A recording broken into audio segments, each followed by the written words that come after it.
Белсат у жывым эфіры з навінамі дня шчыра вітаю і запрашаю. Беларусь павінна заставацца прэзідэнцкай рэспублікай. Процівагай уладзе прэзідэнта мусіць быць усебеларускі народны сход. Пра гэта заявіў Лукашенко падчас сустрэчы рабочай групы для дапрацоўкі праекту Канстытуцыі.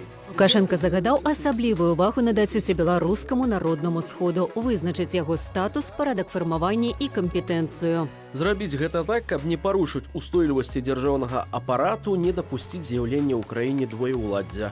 Як мяркуюць эксперты, Лукашенко, які не можа здабыць падтрыманне на прэзідэнцкіх выбарах, хоча канстытуцыйна зацвердзіць уладныя паўнамоцтвы усебеларускага народнага сходу, каб адчоліць яго і працягваць кіраванне краінаю. Сілавікі па другім коле чытаюць і перачытваюць апазіцыйныя медыа і тэлеграм-каналы. Раней чыталі, каб прызнаць іх экстрэмісцкімі, а цяпер тыя самыя рэсурсы прызнаюць экстрэмісцкім фармаваннем. Сёння гэтым назовам яны ўганаравалі кіберпартызанаў і кіберзлівы. Міністэрствам унутраных справаў прынятае рашэнне аб прызнанні групы грамадзянаў, якія ажыццяўляюць экстрэмісцкую дзейнасць з дапамогай тэлеграм-каналу кіберпартызаны і тэлеграм-чату кіберзлівы экстрэмісцкім фармаваннем і аб забароне яго дзейнасці. Раней экстрэмісцкімі фармаваннямі прызналі тэлеграм-канал і чат дружыны народнай самаабароны ДНС, рабочы рух, сайт дзе.чат, тэлеграм-канал і чат буслы на Палесе ляцяць. Удаву Андрэя Зельцара Марыю Успенскую з Сезана Валадарскага перавялі ў навінкі. Пра гэта на сваёй старонцы ў Фейсбуку паведаміў сузаснавальнік фонду «Байсол» Андрэй Стрыжак.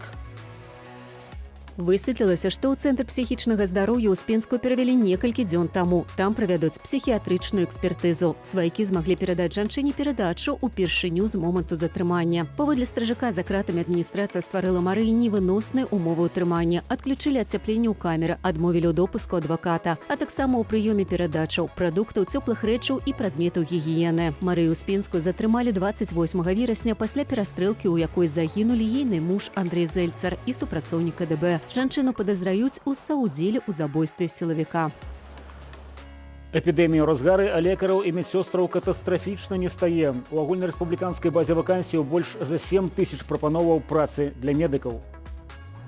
У сістэме аховы здароўя не стае амаль 3000 дактароў і больш як 2800 медсясцёр, каля 1000 фельчараў і амаль 400 памочнікаў доктара. Больш за ўсё не хапае дактароў у сталіцы. Дэфіцыт кадраў на Берасцейшчыне і Гомельшчыне. Заробкі вагаюцца ад 135 да 2300 рублёў. Недахоп кадраў звязаны з тым, што некаторым медыкам не працягнулі кантрактаў праз іхныя палітычныя погляды. Іншыя, баючыся пераследу або ў пошуках лепшых заробкаў, з'ехалі за мяжу.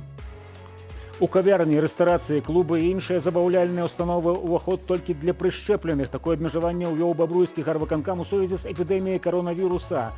На ўваходзе давядзецца прад'яўляць сертыфікат аб вакцынацыі або свежы ПЛР-тэст. Гэтыя абмежаванні будуць дзейнічаць толькі ўначы з 23 да 8 раніцы. Каб у гэты час трапіць на дыскатэку, у бар ці рэстарацыю, більярдную, боулінг і аналагічныя забаўляльныя установы, сертыфікат ці тэст мусяць мець і наведнікі, і персанал. Такім чынам, Бабруйск стаў першым беларускім горадам, які ўвёў абмежаванні для невакцынаваных людзей. І ў Беларусі паўторны курс прышчэпак ад каронавіруса будуць рабіць праз паўгода-год. Адпаведна загад падпісалі ў Міністэрстве аховы здароўя. Усё будзе залежыць ад стану здароўя пацыента, наяўнасці ці адсутнасці хранічных захворванняў. Паводле Алены Богдан прышчапіліся больш за 70 цяжарных. Ёсць рэгіёны, у якіх колькасць вакцынаваных набліжаецца да 35%. Некаторыя паліклінікі ў Мінску прышчапілі ўжо больш за 50% насельніцтва старэйшага веку і з хранічнымі хваробамі. Першы з асуджаных у справе Ціханаўскага Дмітрый Фурманаў выйшаў на волю. Ён цалкам адбыў прысуджанае яму пакаранне 2 гады калоніі агульнага рэжыму за нібыта арганізацыю дзеянняў, якія груба парушаюць грамадскі парадак. Насамрэч, Дмітрый Фурманаў правёў за кратамі менш за 2 гады, але паколькі 1 дзень у СІЗА да прысуду залічваецца як 1,5 дня ў калоніі, то палітвязень адбыў пакаранне цалкам. Фурманаў сябра ініцыятыўнай групы Святланы Ціханаўскай. Яго затрымалі ў горадні разам з Сергеем Ціханаўскім летась 29 траўня, калі Дмітрый збіраў подпісы на пікеце. На знак пратэсту Дмітрый некалькі разоў галадаваў у няволі. Пад сценамі валадаркі галадалі ягоная маці і сяброўка.